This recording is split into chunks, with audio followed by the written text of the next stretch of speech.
I know I need to change, I know I need to work on my habits, but what habits do I actually focus on first in order to change my life? Now in this video, I want to share what I recommend would be the very first habit that actually can change your life in a very big way, especially if you need to get fitter, you need to work on your finances, or there's a lot that needs to be worked on and you're completely reinventing yourself. So I want to start with the story first to see if you can spot some of the key differences between two people that are both trying to reinvent themselves. June 15th, 1954. Two beautiful twins are born into the world. Their names are Billy and Kelly. Now they're both born into the same social class, middle class. They're both raised by great parents in a loving, supporting household, a household that encourages them to go after their wildest dreams. They both go to the same school and even hang out with the same friends. They eat the same potluck dinner every night and they play the same sports. They take the same vacations and they even read the same books. They're both into personal development, so they read at least one great book per month. They both get married and go on to have kids and create warm, loving families that celebrate the holidays together. They both read the same magazines, watch the same TV shows, and even go to many of the same events as adults. But here's where they differ. Despite all their similarities, over the decades, Kelly has maintained her slim, 135-pound physique with very little variation over the years. She enjoys vibrant health. She's bursting with energy that allows her to juggle her career and a family and still maintain her sanity. She sleeps soundly at night with the worries of her own life and the world not keeping her up. She's pretty much never had a muffin top, and even now at age 48, even though she's gained a tiny bit of weight, she still looks great. She also has almost $750,000 saved. Everyone describes her as so happy she could be on Prozac, and she seems to have it all. Her brother Billy, however, is a different story altogether. Even though Billy and Kelly were both at healthy weights in their 20s when it's easy, Billy is now 50 pounds overweight with high blood pressure, pre-diabetes, sleep apnea, a spastic colon, no sex drive, and exactly zero energy. In fact, he doesn't even remember what being healthy felt like, since all he deals with every day is constant, impenetrable fatigue and brain fog that hits him the second he wakes up. But despite earning a strong six-figure income, he's over $50,000 in debt with virtually no savings. And to top it off, he's known as the Scrooge of his town, always complaining about the things that go wrong for him and how hard he works and how little he gets in return. Well, what gives? How could two people with similar IQs, upbringing, interests, education, parenting styles, and more have ended up so different? How did Kelly's life appear to get better with age, with incredible levels of health and vitality, physical wealth, happiness, and an amazing family? It wasn't just her net worth that got better. It was her life net worth. And how could Billy seem like a pawn thrown around in the wind by an angry deity? What is he missing that she possesses? So this story is the very first story, the opening chapter, the opening page of my book, Master the Day.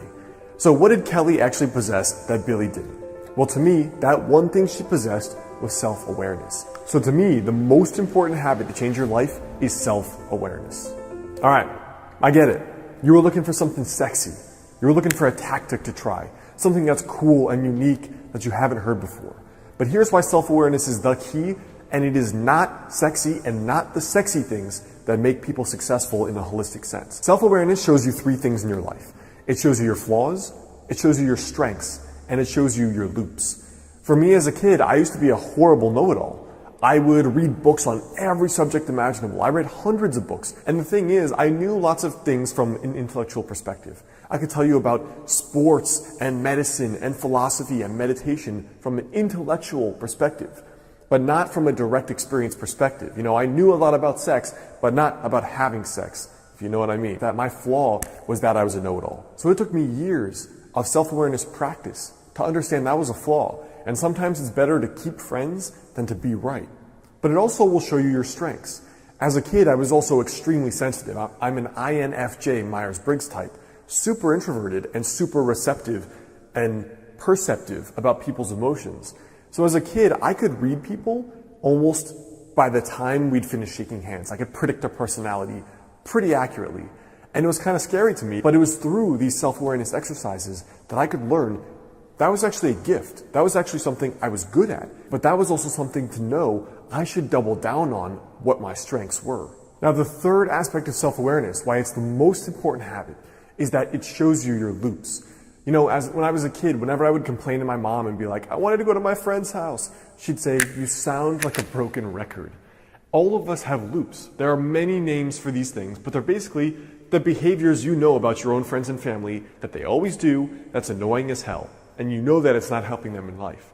For me, I once had one of these clients where she was looking for all these mystical solutions to her problems, like looking for Jesus, looking for deities, looking for meditation, trying to solve her marriage issues, and she was going out far out looking for the solution. And when I got to talking to her, within 5 minutes, I realized she always complains, she's super negative, she puts people down, she's highly critical of others and herself.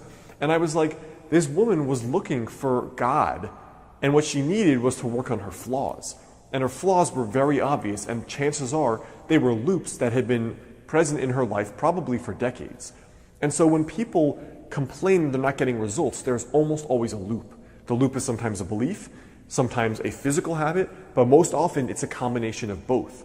Through self-awareness, you will know when you go into yourself what your flaws are, what is stopping you from having whatever the results are you want in your relationship, in fitness, in finances. All right, so what do you actually do about self-awareness though? How can you actually improve it? Well, meditative traditions have been doing that for thousands of years, but for me, what I did was a nightly review. Now, I've talked about this before in some of my previous videos, but you can just as easily do this with a blank piece of paper. And here's what I do. You say, what did I do well today? What did I not do well?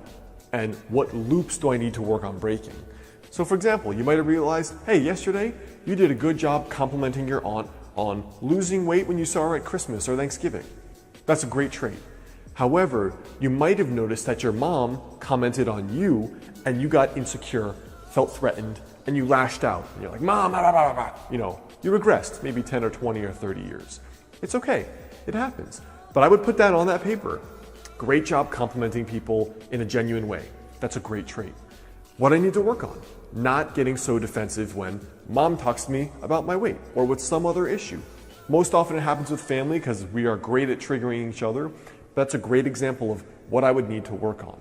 And then the third thing is, what are the loops that I need to fix? For example, in my early and mid-20s, I struggled a lot with saving and earning more money. And I found that behind it, first of all, was that I thought that, hey, life is short, screw it. Might as well enjoy my life, go on that trip, go to Six Flags, buy these video games, do whatever I want. So my belief was that life is short, why save money? So I would write down that there's a belief here that's preventing me from growing. My action was that I was not saving, and what I have to do is I have to start saving $10 a day, for example, or $3 per day. So in my opinion and experience, the habit that changes your life is the habit that gives you God vision about yourself, your strengths, your flaws, your weaknesses, and most of all, your loops, the repetitive patterns of thinking and of doing that are often sabotaging. They're not getting you the best results you want, because otherwise, why would you be here trying to reflect on why you're not getting the results you want in life, right? Same way I was. So what I want you to think about today, your tiny daily habit, is to do this 3-part ritual. Do the nightly ritual. What did I do well yesterday? What did I do poorly? What are the loops I need to break? And you can think, most often it's where you're not getting results. Usually finances, health, or relationships. So think carefully about those and where those loops are.